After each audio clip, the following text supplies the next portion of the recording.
Hello guys, Karils, mga kapwa ko Noranyan at siyempre sa mga hindi Noranyan, no? Gusto kong ikwento sa inyo na ang dalawang naunang Miss Universe ay mga true-blooded Noranyan. Yes, si Gloria Diaz, Miss Universe 1969 ay isang Noranyan.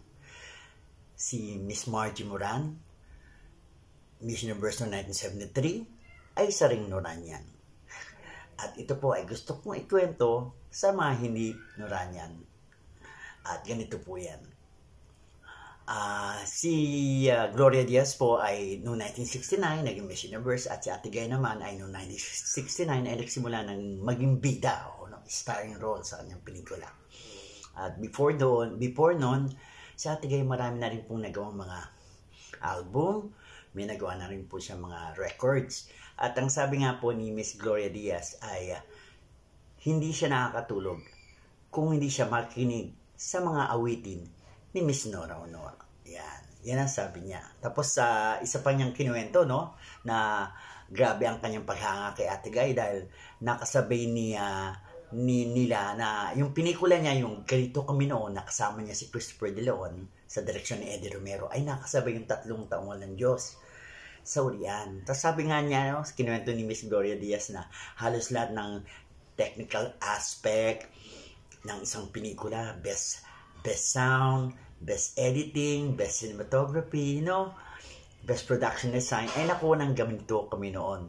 Tapos pagdating sa best actress, ang nanalo nga naman daw ay si Ate Guy, yung first Gawad Urian. So, tandang-tandaan niya yon at malaki ang respeto ni Miss Gloria Diaz sa ating superstar national artist.